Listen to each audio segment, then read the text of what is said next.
I got people here.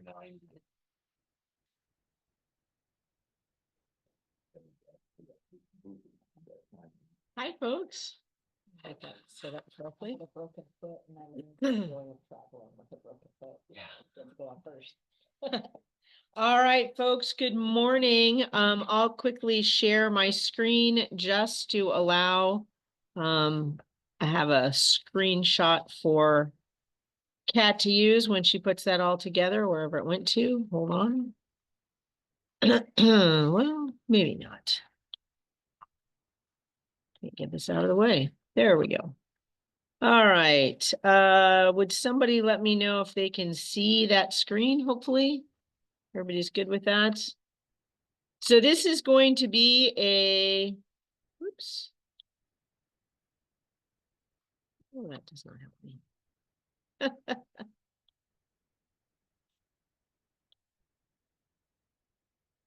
All right, hang on a minute. I don't know what it's doing here. It's decided I'm going to have, there we go. Good morning, everybody. It's Tuesday morning and want to make sure that you've got some information for the week ahead. It's Tuesday, so we're ready for our Tuesday training and tactics. I'm Melissa Schwartz, managing broker of the Realty One Group PB office. So welcome on this Tuesday at the end of October. I cannot believe we are at the end of October. All right, so hopefully you can see my screen. I'm going to ask you guys, you can keep your screens off if you don't want to have them on, that's fine. I'm just going to keep this here so I can kind of see this. But this is really a, whoops, it's not going to let me do that. There we go. This is really going to be a Q&A at this point. So I'm going to ask people to ask some questions. I know I had a lot of people on here. We do have for a little while Roberta Tyndall from Rock Title, if I can figure out how to adjust my screen here, or not. Just that all went away. I don't know how that happened. Hang on a minute. Did I just lose my, no, it's there. Hang on a minute. I lost all of my view of you guys. That is bizarre. Let's do a gallery. There we go. Okay, so I'm not sure what you guys are seeing. I got a whole bunch of names over here, which is awesome. Does not want to let me move things around. All right, so we can see you a little bit. You can take you can open up your cameras if you want or not. You can be quiet if you'd like. I know I've had a couple of interesting questions. But I'm going to turn to Roberta first to see if she has a question. She's like, okay, never mind. Okay, I'll give her a second to think about that. Okay, so one of the questions I have received actually a couple of times in the last 2 weeks is what happens if you have a property that is both for rent and for sale, or a property that is both for sale long-term or for sale or rent for short term? Do you create a second file for that in our SkySlope? You do not have to. You can actually put it under miscellaneous. Yes, it will get flagged. Don't worry, that flag just means it's going to me, and I will approve it, because in essence, you're only going to do one or the other. You're not going to rent short term and then on top of that rent long term at the same time, right? It would go to the short term, and we have something that a short term rental stays actually in our system active. There's several steps that you do. If you do a long term, then you close it out, right? In the MLS, it gets closed out and cleared off, but you would not keep it listed for long-term rental unless it was a really little short-term. Like if you rented it for 3 months, you're probably not going to still be advertising that year-long rental. So hopefully that helps to answer some of those questions. You would do a new MLS data sheet to show the input. So you'd have that second input, and you would reference and upload in the miscellaneous that second MLS, or you could layer it on top of the MLS category in SkySlope. Hopefully that answered those questions. Do any of you online have questions? I'm going to open it up. Jan, I'm going to pick on you. I know you had a question this morning. She stepped away from the computer. There you are. Jan cannot think of anything, to be honest. I cannot think of any questions. Okay, anybody else got some questions this morning? What did you come expecting to hear or wanting to hear? I do have forms. We can go back over forms. Got a whole slide deck with, just to touch base on those. Dave, how about you? A question this morning? Oh my gosh, I'm going to get you. I had great agents on here and I'm going to get you all, you're going to be quiet. I'm trying to think of something for you. Jody, go ahead. Yeah, I don't know if this pertains to what you're talking about right now, but I had a recent contract come in and we had a seller compensation agreement that stated that the seller pays 3%. And we put in a counter that the seller would pay 2%. Okay. Do we need to change the seller compensation form to match that? Right now, we haven't signed that seller compensation form. So let me ask you this. If you have an HOA addendum that you want to counter something on it, do you actually touch that HOA addendum form and write on it? No. Then you got your answer. I just wondered, it's such a new form, the seller's compensation form, that I just didn't know. No, you're not the only one asking the question. Trust me. You're not alone, but it is just an addendum. So you just do the same thing you would do with any addendum. You counter it in your counter offer, and anything that you change in the counter offer modifies that previous addendum, just like it would modify the contract. Now, make sure your client does have to sign that. We're getting a lot of people are like, my client says they won't sign it because they don't like blah, blah, blah. Well, do they sign the purchase contract when they write a counteroffer? Yes, they sign the purchase contract, right? That's the purpose of the counteroffer. The counteroffer modifies it. So, yeah. Okay. And it's until the counteroffer is signed, it's not approved. It's not agreed to. Right. I don't know many sellers that are going to argue having you drop from 3% to 2%. So there's that they'll probably be pretty happy about that. Right. Okay. Thank you. Other questions? I have somebody there. Who's the Zoom user? Somebody must be on we got somebody that just says Zoom user. They're hiding. All right, come on, guys. So how many of you attended the water deed and fire training yesterday? That was amazing. If your license is being renewed in 2025, so after January 1st, you must take these 3 hours. You can take them as individual hours, or you can take a 3-hour class, covers them all.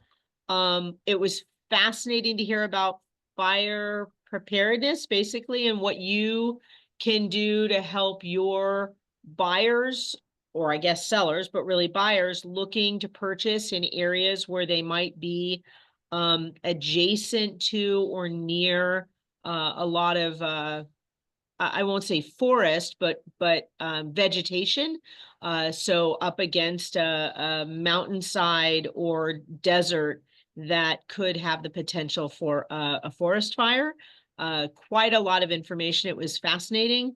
The water was truly an amazing discourse on how Arizona's water system is divided. And one of the fascinating things, and Jody, you can add to this if you want, but they talked about the concern for running out of water here, right? But the reality is as we take over agricultural areas that were already designated for water rights, putting houses on land that was used for agriculture is actually a reduction in water use. Because if that land is being used for crops, the amount of water used for it is much greater than even putting 100 homes on that area. So in reality, the more people we add and the more homes we add, when we're replacing agricultural areas, we're not building in the middle of the desert on area that hasn't been utilized, right? Everything in South Phoenix, in the Buckeye, Avondale, all those areas, a lot of the areas in the East Valley that are all, they're agricultural areas. We're actually saving water. So I had never, ever thought that that was, it just never even occurred to me. So in reality, that's actually a water savings. So was pretty interesting to see. Anybody else attend that? Any comments? Nope. I was surprised at how much water we have.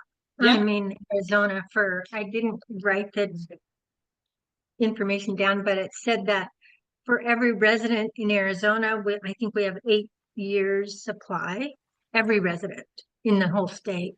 Yeah, it was actually a lot. I thought, I mean, and that explains why, even though we keep thinking we're going into, you know, a drought in my eyes, right? That we've got drought-like conditions and thinking Arizona's running out of water. Actually, we have millions and millions of I don't even know what measurement it was in. We have a lot of water in that is reserved and is actually in storage, which I did not understand we could even store that amount of water. I'm not quite sure how that worked. And was that Arizona or was that Maricopa County? No, Arizona. Okay. No, it 'Cause was that- all of Arizona. When I lived in Prescott, that was a big concern up in the Yavapai area is they're running out of water up there. Well, so what it is that it depends on which part of whether you're a part of these, where you're getting the water from. Wells. And stuff. Well, so the wells have to do with underground water, right? And so if that's your main source of water, the state is broken up into these different areas. My info's in my office. I don't remember what they were called, but you know, Central Arizona Project and SRP are the two that do a lot of it, but there's also agricultural pockets that have different use of the water. Jody, you have your sheet in front of you. Do you have the 5 ways that where water comes from in the state?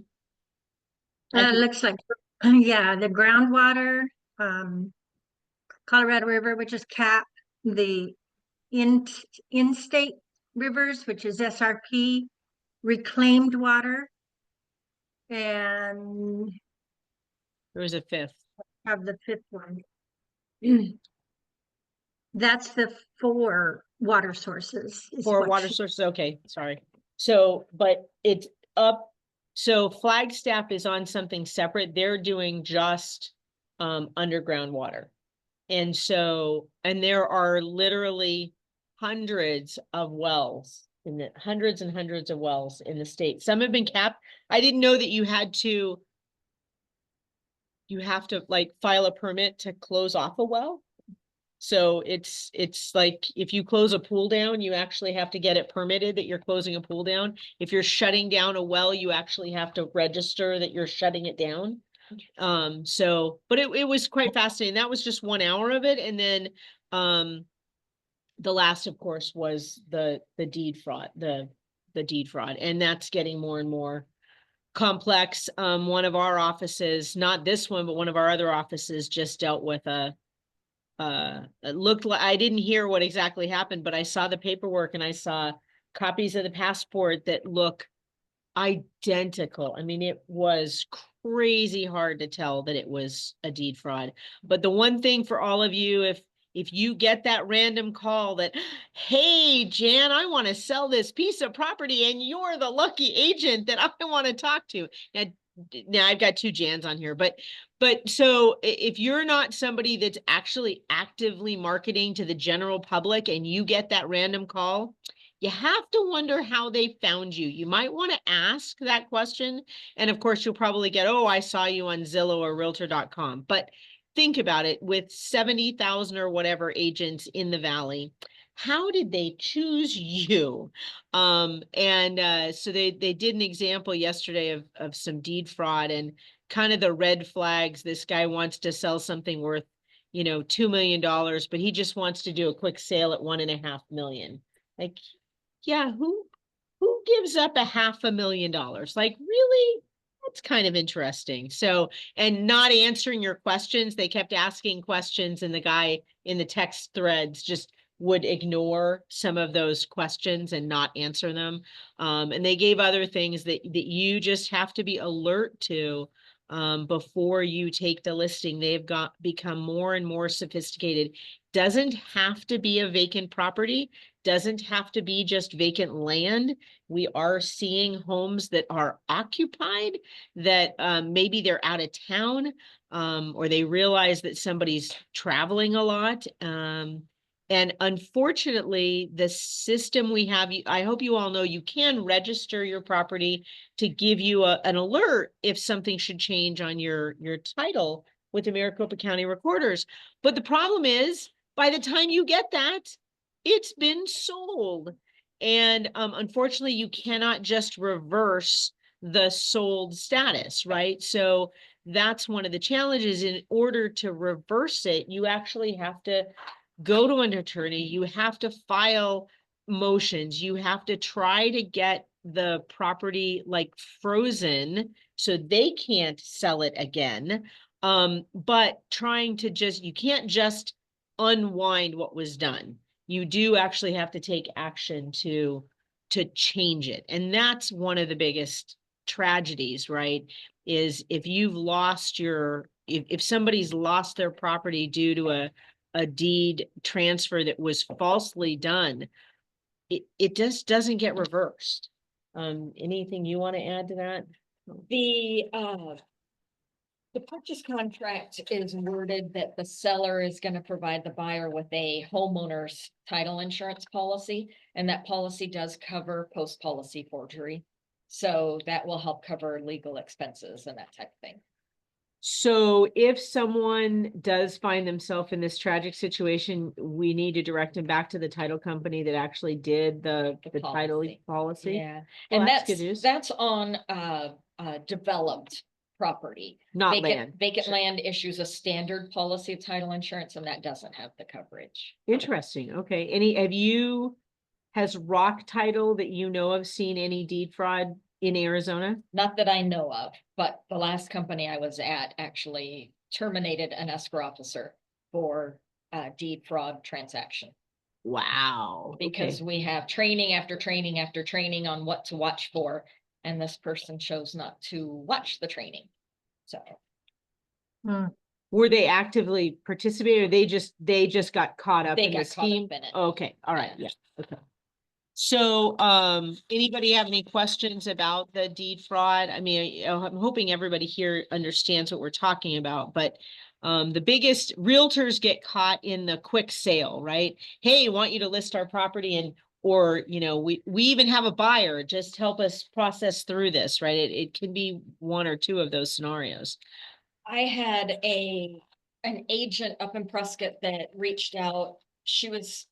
The hairs on the back of her neck were standing up. She had received a photo ID from the guy who happened to live in England.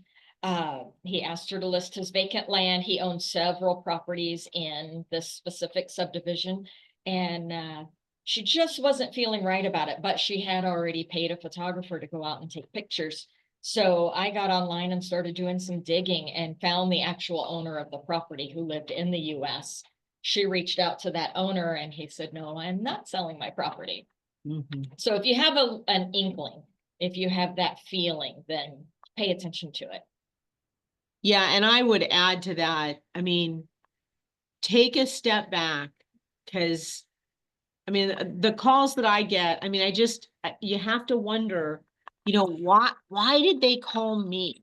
Like, what made them call me out of everybody else that they could have called? And again, when you start asking questions and they don't actually answer those questions, obviously, if they're out of country, this is the big one right there.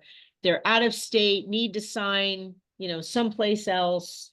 And unfortunately, some of this, they aren't required necessarily if it's cash buyer, But one of the things they brought up yesterday is sometimes the property is sold 4 or 5 times before the owner ever finds out, that it was sold.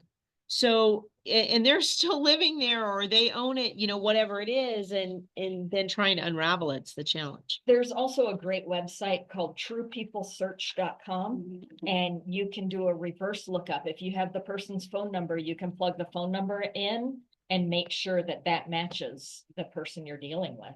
So what's it called? Whoops. Truepeoplesearch.com. Come on, my thing. It's free. Yeah, it's free. There are sponsored links within it, so you have to make sure you don't click on the sponsored link. True people Search.com. search.com. Just putting that in. You can search Is by there an name, E or just TRU? TRUE. Oh, sorry, don't use that one. Sorry. It actually TRUE. uses real- You can search by name, you can search by phone number, you find the date of birth. So if you get a copy of their driver's license, that website actually has the month and year of birth. You can compare. I run every vacant land purchase through that website just to make sure I'm dealing with the right people. That makes It's gonna sense. have like a different level of risk, but if anyone contacts me and says they can only talk by WhatsApp. Yes. just Oh. say that's not my Right. policy not to do Yeah. business via WhatsApp. Yeah, it's fascinating because I actually have 2 messages that came through my website, so that's still out there, but they're both so closely aligned.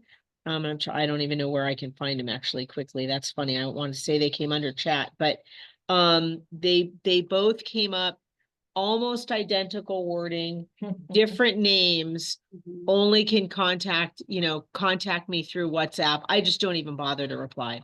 And look, I know many of our agents that are international agents, and we have several of them use WhatsApp a lot, but they're used to using it. I'm not sure they're the ones that are getting hit with the scams.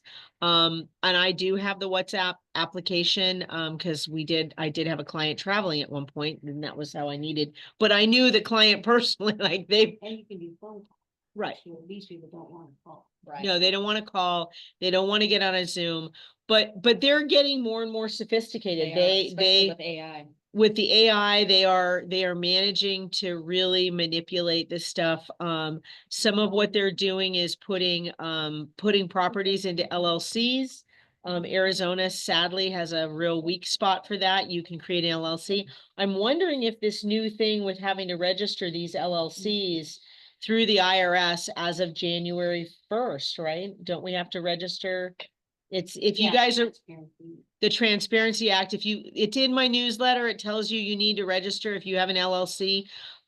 If you are doing business as an LLC, remember that also, you have to register that one. A lot of people have PLLCs, they all need to be registered by January 1st, or it's something like a $560 a day fine. $587. Yeah, it's between $500 and $600 a day fine if you do not register it by January 1st.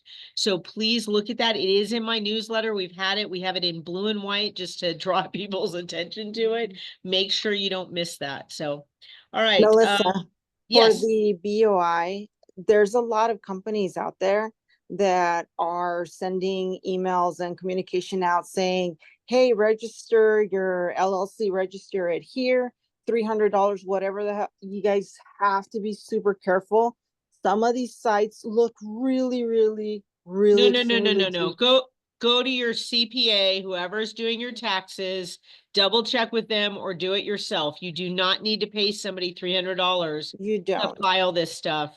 And Um, actually, I didn't even pay my CPA. I did it on my own. I have 2 LLCs. They're a little time consuming, but you'll get through it. I mean, instead of paying, because my CPA still, if I needed to do it, it was still up there.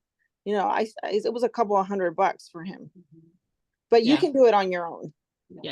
So, Shauna, you're asking, do you have to do this annually or just once? My understanding is you have to do it once. I don't know that it's annual. You'll have to double check that. I haven't looked into it in detail. They Okay. said but- they'll keep everyone posted if it needs to be an annual thing or anything. This is new, so Brand just- new. barely getting into this. So there Mhm. is. And a- just so everyone knows, it's super easy to do on your own. Okay, It's not hard at all. I did mine. Jan? Is this something different from the yearly report you have to do? Yeah, this is brand new. Is it BOI, I believe is what it's called. Look in my newsletter. It was on Sunday's newsletter. It's a reminder that it's LLCs and PLLCs have to be registered. I think it's this transparency. I wish Arizona actually had it. Because again, I could go online and create, the John Smith LLC tomorrow, even though I'm not John Smith, or Jane Smith. And then I could go put, a photo of somebody on that Jane Smith ID, take that and create a driver's license for my LLC. It's just ridiculous in this state. But we are lucky that we do have our Attorney General, Department of Real Estate, and Department of Finance are working together regarding the flood. Huh? Sorry, No problem. I can't get to where I need to turn. You want your mic off? I can do it. Hold on. Oh, there you go. You got it faster than I did. That was funny. Okay. So other people with some questions? Come on. I know you got some. Otherwise, I'm going to go start looking at some of these forms because I still have 30 minutes here. I have plenty of forms on this shared drive. So, all right, I'm going to hide my chat thing and go back to my screen. Where'd my screen go? That's a good question.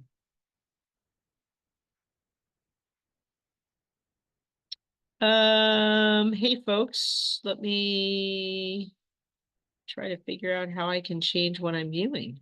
It says you are sharing, maybe stop sharing. Maybe I'll stop sharing. Move the video while people, oh, I must be pinned here still. Remove pin. That was my pin. Let me just do this. Okay, let me see. Jan's gonna be, I'll just pin myself. There we go. Okay, let me go back. I still can't, oh, because I went away from sharing my screen. Go back to that.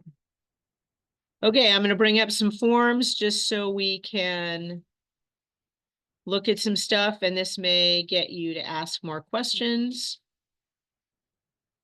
So move this out of the way. I just wanted, oops, can I go backwards? So look, the year has been a year of change, obviously. These are the compensation forms. You all remember them from August 1st or August 17th, whichever date you want to look at. But I have not seen many questions from people recently.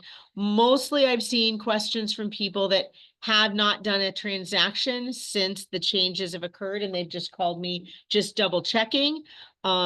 So we have the buyer broker exclusive employment agreement. Just a reminder, you want to do that when you first meet with your buyer, right?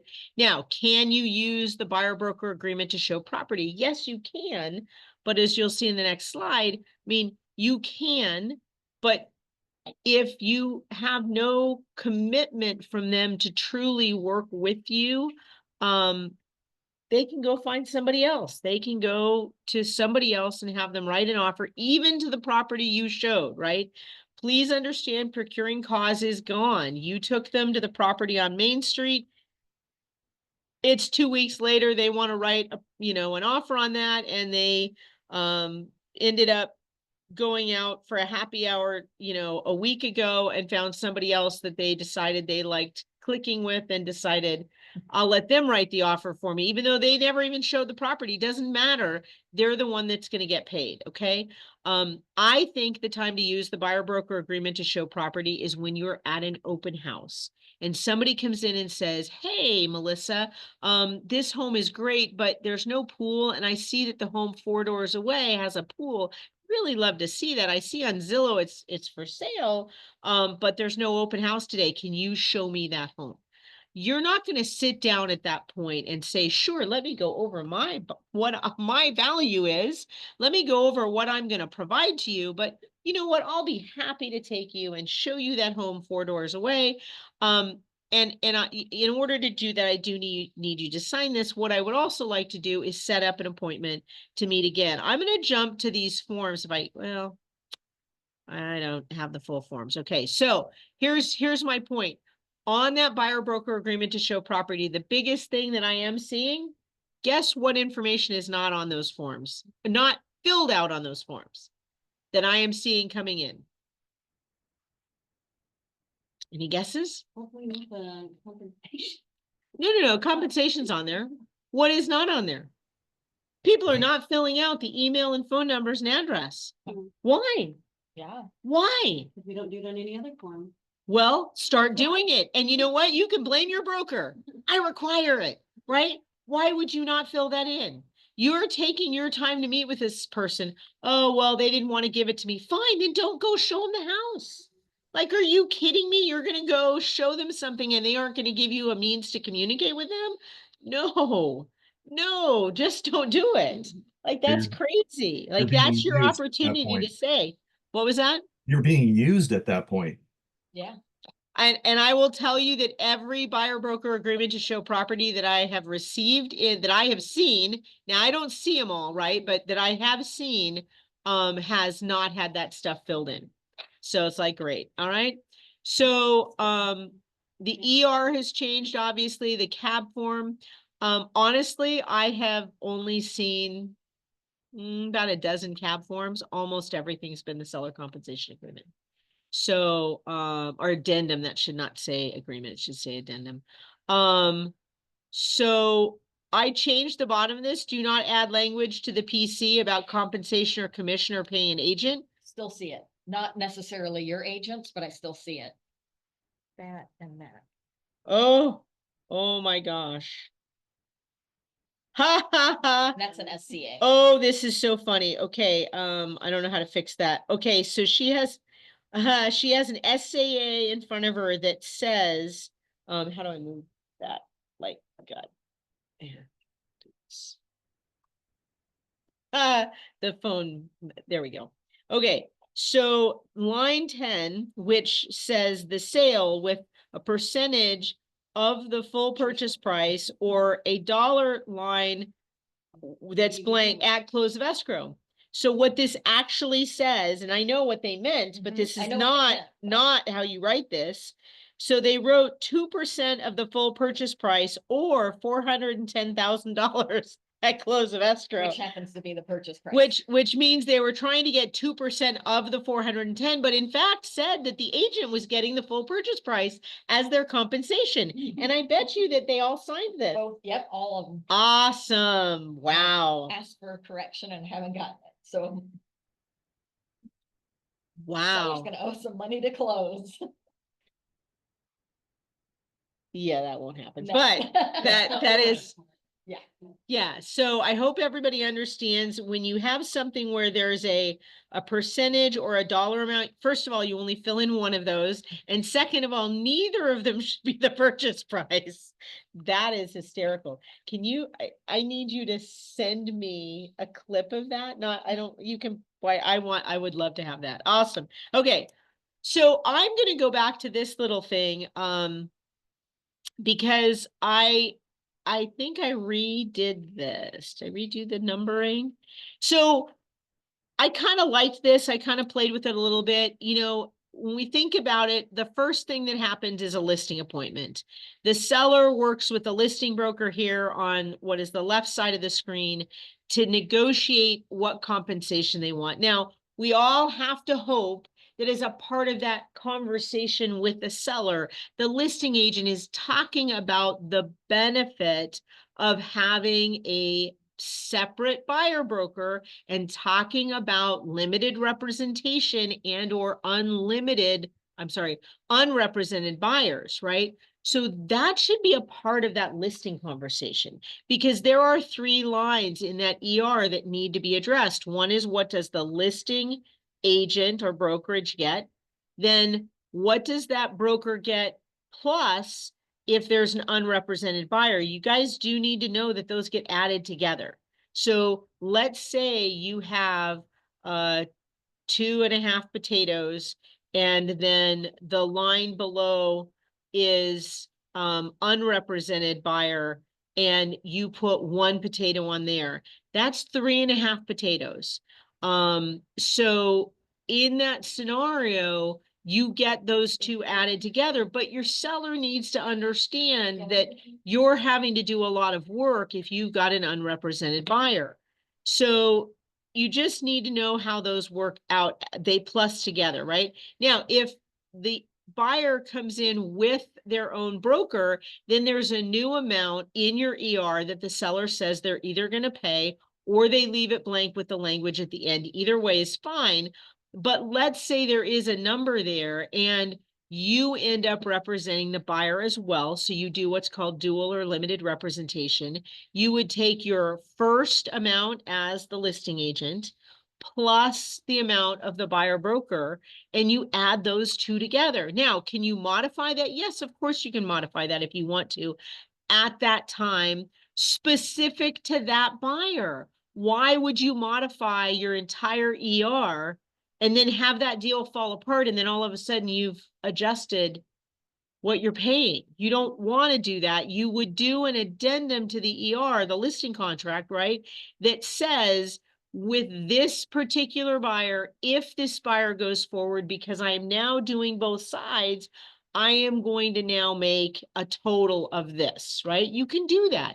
And you can say it's going to be the listing agent plus the buyer broker for a combined amount, less a discount of whatever. You can put that on a listing addendum, but do it specific so it doesn't change your actual ER, because we all know deals, they do fall out from time to time and all over the place. Trust me on that one. Okay, so then you go down to this, then you get a buyer, right? You've got some buyer that's looking at the property, and you have a buyer broker agreement. So the buyer and the buyer broker create the buyer broker agreement, whether that is the BBEEA or the agreement to show property, doesn't matter. There's either a percentage and a dollar amount, right? So then you find a property, and as the buyer broker, it's your choice. You can pick up the phone and call the listing agent or not. You can call and say, hey, Sherry, what is your seller offering to pay as a co-broke? And the conversation from the listing agent, if you can reach them, is either we're agreeing to pay, 2 potatoes, right? Or it could be, you know what, just send us your SCA with what you're looking for.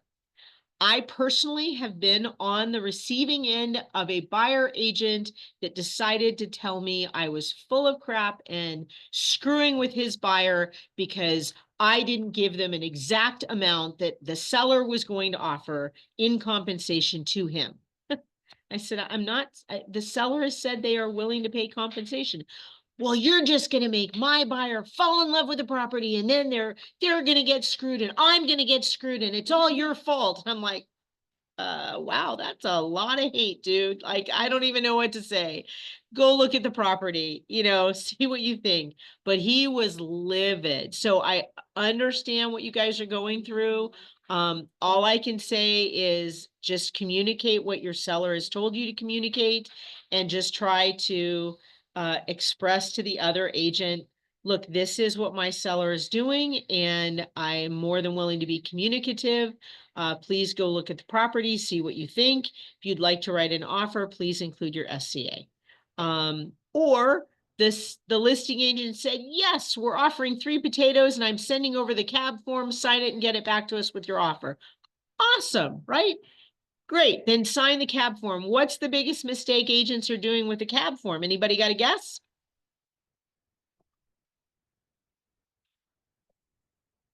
Anybody online? Anybody online do a CAB form?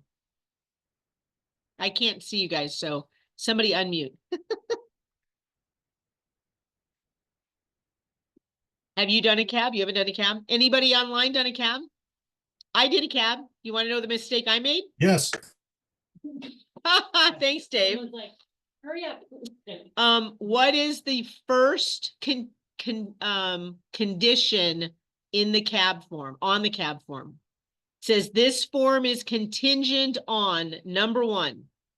Anybody know what number one is?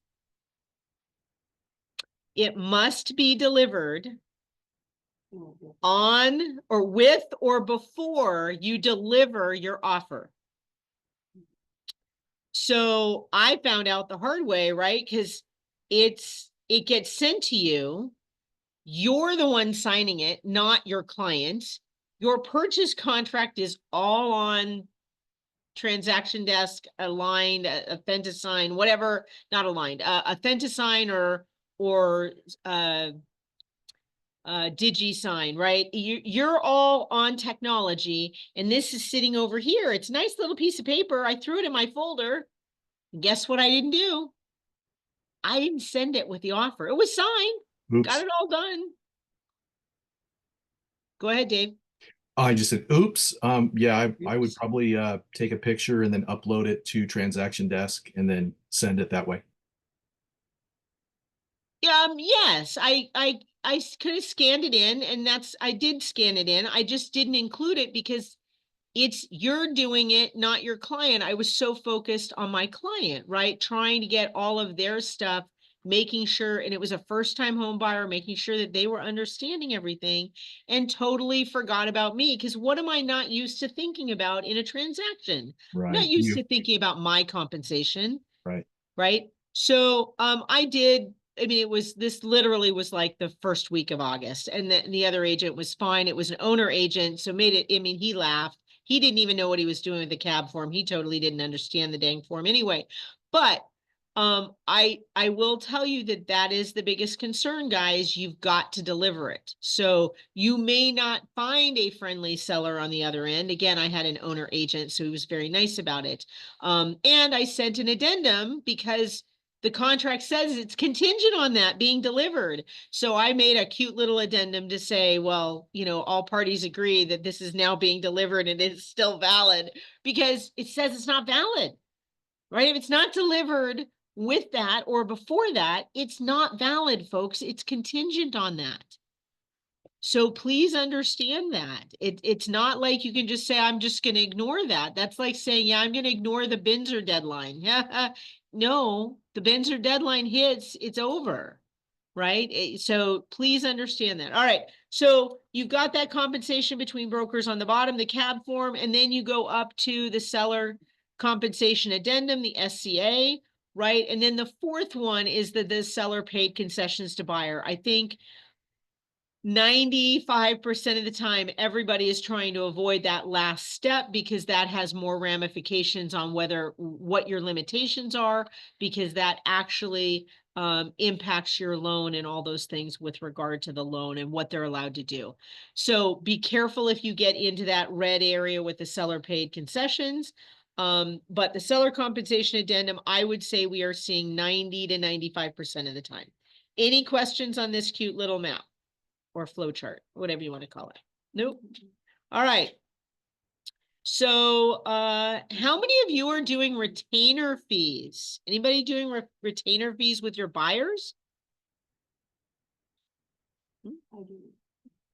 I've seen some on rentals. So it looks a little different than this, but I've seen some on rentals. Okay. These are just some of the things that I saw very early on, right?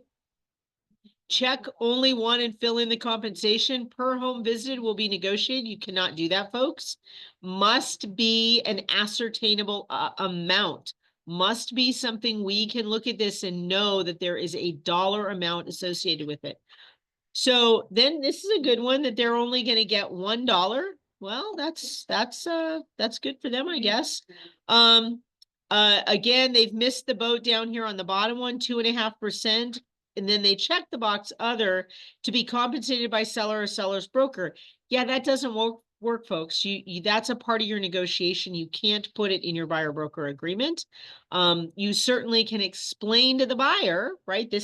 You're going to explain, I'm going to work to get all, if not most of this compensated by the seller or the seller's broker. And I would just say seller, not seller's broker really, but I'm going to work to get the seller to pay this.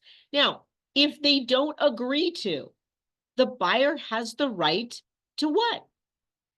Buy different property. buy a different property, right? If they do not like the terms of the offer or the counter offer, move on. And you need to have that conversation with your buyer from the beginning. Look, my goal can be to try and get the seller to pay all this, but I don't have a magic ball and I don't know every seller out there. If they're not willing to pay it, the buyer's choice is they can find another property or they can pay the bill. Unless you're planning on working for free, that is up to you, right? But, Hey, Melissa, yep. I'm hearing some conflicting responses on this, so I just wanted to clarify. Mhm. If you have a buyer broker at a certain percent, Yep. and through the negotiations of the contract, the seller is willing to pay a lower percent, can the buyer renegotiate your buyer broker on an addendum or for Yeah, the there's a- lower percent? There is a buyer broker addendum, a buyer broker addendum to the BBA form. So it's a tenant broker addendum is what it's actually called. So if you're looking for it, it's under the T, which is what's confusing. Okay. Tenant broker addendum amends these buyer broker agreements. So here's what I will tell you. When you are initially filling out your buyer broker agreements, what you cannot say is, hey, Joe, I'm really excited to be working with you. We're going to write on line 17. I'll look at this bottom one, for example, right? Line 17, broker compensation. We're going to put 2.5%, right? But don't worry, I'll adjust it if I don't make that, if I can't get the seller to pay that, right? Because verbally, you have now basically said the document you just had them sign is worthless. Okay. I would encourage you, if you have a buyer that's worried about that compensation, to say, look, my compensation is going to be like this line 17, 2.5%. Don't read in line 19. That's not there. Okay. You put the 2.5%, and what you say is, as I've said before, look, I am going to work to try and get the seller to pay all, if not most of this, right? If in our negotiations we are unable to accomplish that, then we will have to come back and revisit your offer package and where you end up. You do not say, and then a period, that's it, right? You do not say, I will adjust, or don't worry, I will cover you, right? You cannot say that phrase. You stop, you say, we will come back and review it, period. Does that make sense, everybody? Right? You are signing a contract. If you're signing a contract and verbally are saying this contract is bullshit, probably shouldn't say that online, but you cannot, you're basically saying, I'm signing this because I have to sign this. Doesn't really matter. I can tell you where that's going to end up in a court of law. You're going to lose. We're going to lose. Like, you have to stand by what you have them sign in writing. You absolutely can come back and modify that later. Now, here's an example of why I would never say this, right? Why I would never say, I'll take care of you, right? Let's say you find a home in 3 weeks, right? You've seen 10 properties, you find a home, you negotiate it, you get it under contract. They won't give you all this amount. Gosh, you've been out twice with the buyer, you really wasn't very long, right? That's one thing. Let's change the scenario. It's now 5 months later. You've gone out with the buyer, I don't know, 20 different times, looked at 70 properties, written 10 offers.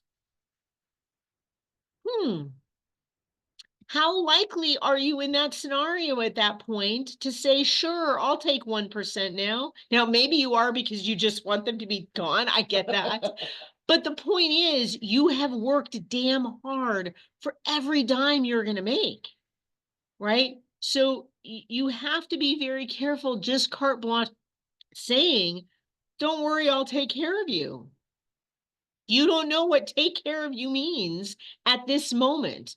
All you know is what you are saying, your compensation, what it costs for someone to hire you. And you need to own that. And it doesn't mean we haven't done commissionectomies before, folks. I've paid $500, I've paid $2,000, I've paid all sorts of different things to get a deal to close. There's a big difference from getting a deal to close when you're at the finish line and adjusting what you believe your value is on day one. You need to believe what you are selling yourself for and what your services you are providing to your clients. If you can't stand behind that, your buyers aren't going to trust you, for starters, right? If you are a good negotiator, I always used to say, look, if I can't negotiate on my behalf, how am I negotiating on your behalf? If I can't stand behind this and say, this is what I'm worth, what do you think I'm going to do if somebody pushes back when I'm trying to get you what we want for your offer? I'm certainly not going to do a very good job about it because I'm not even concerned about my own back. Come on, folks, protect yourself, protect your job. You have value, you have worth, and go look for that. But do not verbally contradict what you're writing in, whether it's the buyer broker agreement, a purchase contract, any of that. If it's written down, that is what it says. Don't say, well, don't worry, we can change this. No, you can't. People have agreed to it. You've agreed to it. Don't say that it'll change, right? Any questions about that before I move on to this little tip? Yes. Art jumped here from Rock Title. Sorry Hello, to sir. say it, but talking about this buyer broker employment agreement and the addendum, it's very, very important. I just experienced this actually over the weekend. It's very important that you forward that to escrow because we're going out the buyer broker employment agreement. I had one said 3%. The seller only agreed to pay 2%. I put the 1% on the buyer side. We funded, we balanced with the lender, we got docs, we got everything ready to sign. The agent come back and says, well, I agreed to lower mine to 2%. I'm like, well, I don't have an addendum anywhere saying that. I have a BBAA saying 3%. I have an SCA saying 2%. I'm charging the buyer 1% because I'm not going to take that loss. You're talking $2,300. Yeah. And it's over the weekend. Thank God the loan officer was in contact with me. We were able to get things worked out. I had my laptop at home. I was able to get them the new CD and balance, and I was able to get the new CD for the signing. That was 11:30 Monday morning at my surprise office. So I mean, there was just a bunch of things going on, and it just made a bunch of chaos. And it was all because the addendum was not sent to me, so I would know that she had lowered hers from 3% to 2%, which what was the seller was covering. So Well, it created a lot of headache, and luckily this lender would do a post-closing CD, so they weren't really too worried if we balanced the exact number. But some lenders don't do that, and then you gotta go back to balancing all over again. It's 100%. that is the agent's issue, and I would caution Art. I would say it's really not. So this is a problem. Your BBEEA does not have to go to title. Your CDI, you're responsible for.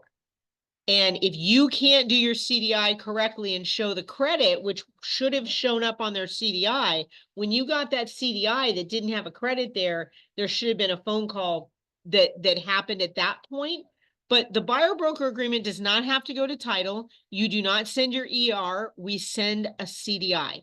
Our commission instructions are supposed to detail those things, whether you're the listing agent or the buyer's agent. And the way to handle, let's say there's a credit. Let's say instead, let's say the SCA says 3% and the buyer broker agreement says 2.5%, means another 0.5% is coming to the agent that the agent can't get. The agent needs to be crediting the buyer that 0.5%.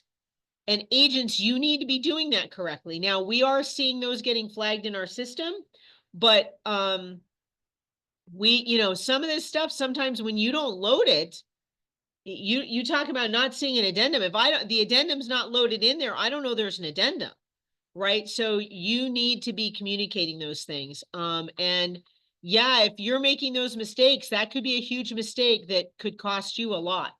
Cause title's not gonna fix that. So that's on you guys. And I think you should send your buyer broker agreement to the lender and the title.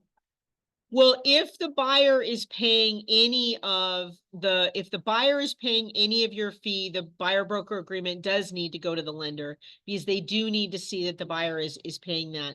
But I mean, you wouldn't send your ER to somebody else. It's your personal agreement with somebody. And that's what the buyer broker agreement, it's an employment agreement. We would not I wouldn't send my employment agreement with Realty One Group to anybody, right? It's not for anybody to see my contract, right? And just the same thing, these are employment agreements. Yes, they're little individual ones, but they're still employment agreements. So normally you would not send that. Now, those addendums have to be done though. People, if you're adjusting those things, you do have to put them in writing and you do have to adjust it. The screen in front of you shows you who are the parties to these contracts. If you're ever looking to do an addendum to something, you need to find the right document. So the AAR addendum with a blank line after it, that's between a buyer and a seller. So if you're modifying something on the contract that's between the buyer and the seller, that's the form you use. Please make sure you put a number in that blank line, because we need to track which one. And by the way, if you're doing an addendum, anything that is signed by the buyer and seller needs to go to title, and title, even if you don't send it, title has to send it to the lender.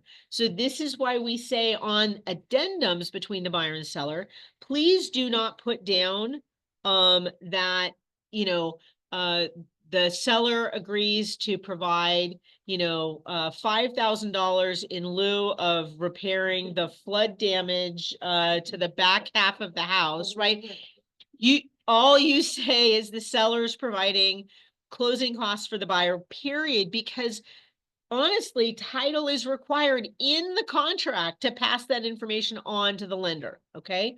Buyer and seller, think lender title, right? Buyer, seller, lender title, they all get to see it. Listing contract addendum is between the owner and the broker. Please note it says owner, not seller. It's the owner of the property, right? And the broker, that's us, like Realty One Group. That's all. Should not be going to the other I'm hearing of brokers demanding to see the listing contract between the lister and the brokerage. Just like, no, I'm not sending you my listing contract. No. Well, I'm not letting you do the buyer broker agreement. I mean, you don't get to put something on there if we can't see what you're agreeing to pay and blah, blah, blah. It's like, no, just that's separate, right? But if you need to addend the listing contract addendum, you can use this. Now, there's another document you can use if you're just modifying the MLS. What is that document? The sold change form, right? But if you're doing more than one or two things or adjusting more than the price and the extending the listing contract, you're trying to do more detail, the listing contract addendum, you can write stuff in there. They do have a couple of preset areas on that form. Then the buyer tenant employment agreement, this is between the buyer and the broker, right? So this is either the tenant and the broker or the buyer and the broker. This adjusts either of the three BBAs, right? The buyer broker agreement, the buyer broker agreement, exclusive employment agreement, the buyer agreement to show property, or the tenant agreement. So those are the three documents. This addendum changes those documents. If you're ever modifying, that's what you need to look at. I didn't even realize there was A tenant one. No, Oh, an an addendum? addendum for additional compensation, but it's going away on the first. It just said in this email. Additional compensation? Yeah, did you know that was on? Uh, They removed on the additional compensation consent form. It's been deleted from the library. I'm not sure which one that is. I know, right? Okay, I'd have to look it up. Okay, so I'm gonna get out of there because I know it's 11 o'clock. Any last questions for you folks? Thanks for putting up with my Q&A today and having some different conversations, but hopefully everybody learned a little something. maybe we could make a suggestion for a transaction desk, because the addendum, how you said a lot of people miss like putting addendum 1 or 2 or 3. I think I'm finding from other agents, that's because they think it's in there when they find that, because in transaction desk, it's like, it's not just Well- addendum, it's 1, 2, 3, 4. And I Yeah. know they renamed them to help you, like, no, but It's you still just so have to put you the know number you're in. pulling a different document, Right. but yeah, it doesn't put it in there. So I know, but if you've been doing this anytime, you know that you have But to fill that in. Not everyone has been doing this any time, I'm Yeah. finding. Yeah, I know. I haven't been doing it very long myself, but I feel like there's people. It's been that way a long time. Okay, any other questions, folks? Yeah, date and timestamp. There you Yeah, go. oh, good. All right, I'm gonna go ahead and end this. Thank you so much for joining me today. You guys have a great week. And I'll Yeah, see so some we're of going you to- at the investor session training class this afternoon downtown someplace. Thanks. Bye-bye. Thanks. Because the buyer sent me one.